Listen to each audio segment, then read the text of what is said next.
دینا، وہ کس بات کی دعوت دینا؟ لا الہ الا اللہ محمد رسول اللہ صلی اللہ علیہ وسلم۔ اور جب وہ اس کلمے کا اقرار کر لیں تو اس کے بعد پھر ان کو بتانا کہ اللہ نے دن اور رات میں تمہارے اوپر 5 نمازیں فرض کی ہیں۔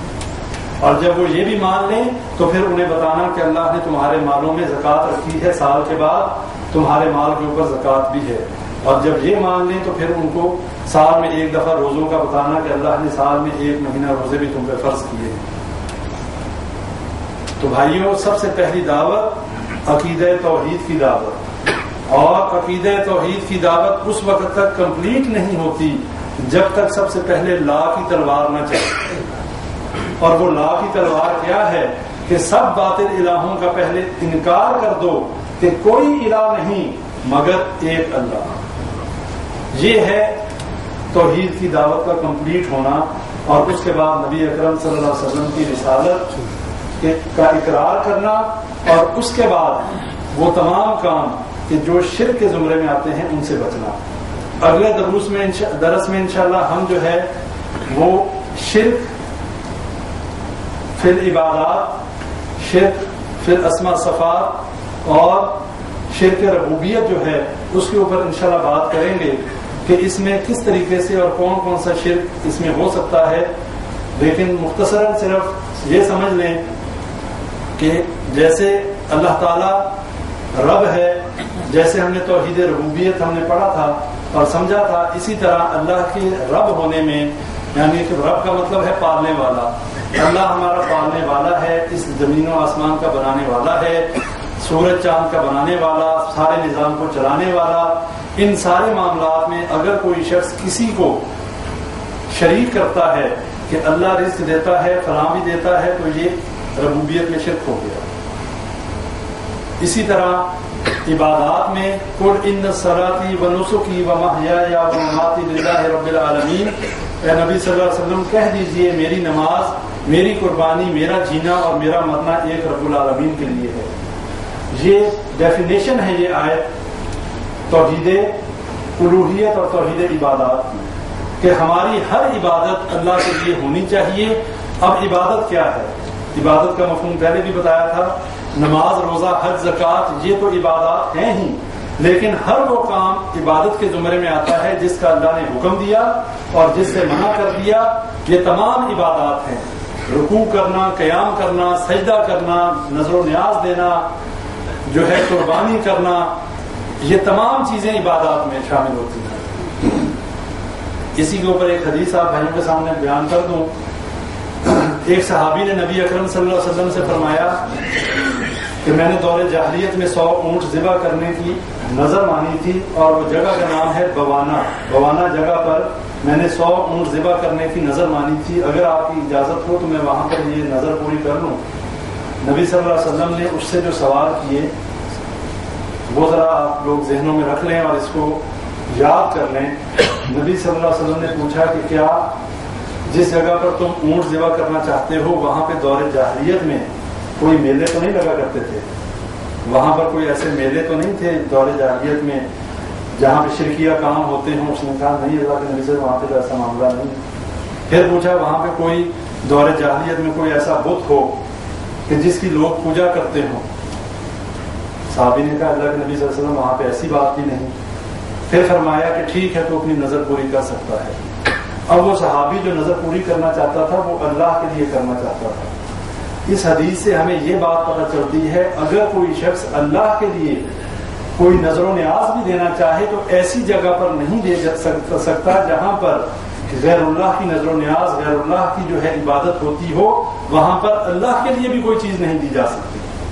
ہمارے کئی بھائی جو ہیں وہ جب بات ہو تو وہ ایکسکیوز دیتے ہیں، جی ہم تو اللہ کے لیے لے کے جاتے ہیں، جی ہم جاتے ہیں، ہم کو دربار والے کے لیے تھوڑی لے کے جاتے ہیں، ہم تو اللہ کے، ہمارے دل میں تو نیت ہوتی ہے اللہ کے لیے۔ نبی صلی اللہ علیہ وسلم نے منع کیا کہ کوئی اللہ کے لیے بھی اگر کرنا ہے تو ایسی جگہ پہ نہیں کرنا جہاں غیر اللہ کے لیے ہوتا ہو، وہاں کرنے سے منع فرما دیا۔ لہذا جب بھی اللہ کے نام پہ کوئی چیز دینی ہو ایسی جگہ پر دیں کہ جہاں غیر اللہ کے نام پہ کوئی چیز نہ دی جاتی ہو۔ اور ایک اور حدیث پہلے آپ بھائیوں کے سامنے رکھ چکا ہوں، لیکن ابھی ضرورت محسوس کرتا ہوں کہ یہ بتا دوں کہ اللہ کے نزدیک ہمارے مال و دولت کی وقت ذرا برابر کچھ نہیں ہے. اللہ تعالیٰ تو خود سب کو رزق دینے والا اور خود سب کو دولتیں دینے والا. اللہ کا دیا ہوا مال اور رزق ہم کھاتے ہیں, اللہ کو کیا ضرورت ہے ہمارے مال کی. حضرت موسیٰ علیہ السلام اور حضرت خضر علیہ السلام سمندر میں جب کشتی میں سفر کر رہے تھے, پرندے نے چونچ میں پانی بھرا سمندر سے.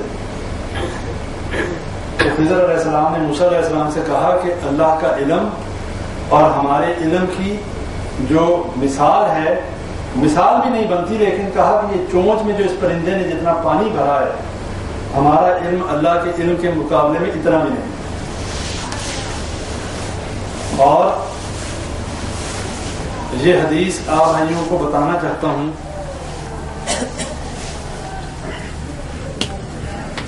میری آواز آ رہی ہوگی کہ دو لوگ جو تھے وہ ایک جگہ سے گزر رہے تھے, مسافر تھے.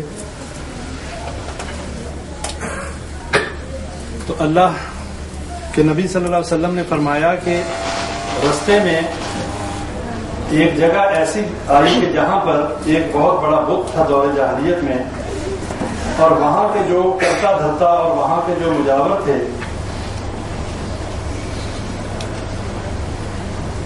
انہوں نے ایک شخص کو روک لیا اور کہا کہ تم یہاں سے گزر نہیں سکتے جب تک یہاں پر کوئی نظر و نیاز ہمارے اس بت پہ نہ چڑھاؤ. اس نے کہا کہ میں مسافر آدمی ہوں, میرے پاس ایسا کوئی معاملہ نہیں ہے کہ میں جو ہے کچھ دے سکوں. تو اس نے کہا بھائی چاہے تم ایک مکھی ہی مار کے دے دو, لیکن دینی ضرور پڑے گی. اس بزرگ کے نام پہ, اس بت کے نام پہ دیے بغیر ہم تمہارا راستہ نہیں چھوڑیں گے, تم آگے نہیں جا سکتے. اس مسافر نے مکھی ماری اور بت کے نام پہ چڑھا دی. انہوں نے اس کو جانے دیا. دوسرا شخص جو تھا اس کو کہا کہ بھئی تمہارے لیے بھی یہی کنڈیشن ہے کہ یہاں سے گزرنے کی شرط یہ ہے کہ یہاں پر بابا جی جو ہیں, جو بت صاحب جو ہیں, جو بھی ہیں, ان کے نام پہ آپ کو یہ مکھی چڑھانی ہوگی یا کوئی چیز چڑھاؤ. بعض مکھی پہ ہی آئے. اس نے کہا کہ اگر میں مکھی بھی چڑھاؤں گا تو مکھی کے بنانے والے پہ, میں اس بت کے نام پہ مکھی نہیں چڑھاتا. اس لیے کہ جس نے اس مکھی کو پیدا کیا چڑھائی جائے گی تو اسی رب کے نام پہ, اس غیر اللہ کے نام پہ نہیں. انہوں نے اس کو قتل کر دیا. نبی صلی اللہ علیہ وسلم نے فرمایا کہ جس شخص نے اس بت پر مکھی چڑھائی اللہ نے اس کو جہنم میں ڈال دیا, اور جس نے وہ مکھی نہیں چڑھائی اللہ نے جنت میں بھیج دیا. اب مجھے یہ بتائیں کہ یہ مکھی کی کیا وقت ہے, ہمارے نزدیک کیا وقت ہے مکھی کی؟ کچھ بھی وقت نہیں ہے. اور یہ ایک مکھی ہو یا سونے کے پہاڑ ہو, اللہ نہ تو مکھی کو دیکھتا ہے نہ سونے کے پہاڑوں کو دیکھتا ہے. اللہ تو دیکھتا ہے کہ اس کے دل میں ہے کیا, تقویٰ کتنا ہے, عقیدہ کیا ہے. عقیدہ چاہے کوئی ایک سونے کا پہاڑ غیر اللہ کے نام پہ دے دے یا ایک مکھی دے دے, وہ برابر ہے. اللہ نے تو عقیدہ دیکھنا ہے. اور یہی بات سمجھ لیں کہ اگر یہ نہ سمجھیں کہ کوئی 1 روپیہ 2 روپے 1 ریال 2 ریال یا جو ہے غیر اللہ کے نام پہ دے دیا, وہ بھی اسی طرح شرک ہے کہ جس طریقے سے اگر کوئی خزانے دے دے. لہذا اللہ کے علاوہ غیر اللہ کے نام پہ مکھی بھی نہیں دی جا سکتی. یہ بات ذہن نشین کر لیں کہ جب بھی دی جائے گی کوئی بھی چیز اللہ کے نام پہ دی جائے گی, غیر اللہ کے نام پہ نہیں دی جائے گی.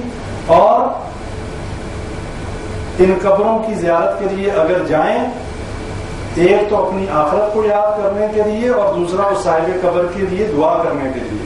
وہ آپ کی دعاؤں کا محتاج ہے. ہم تو جاتے ہیں اولادیں لینے کے لیے, وہ ہماری دعاؤں کے محتاج ہیں.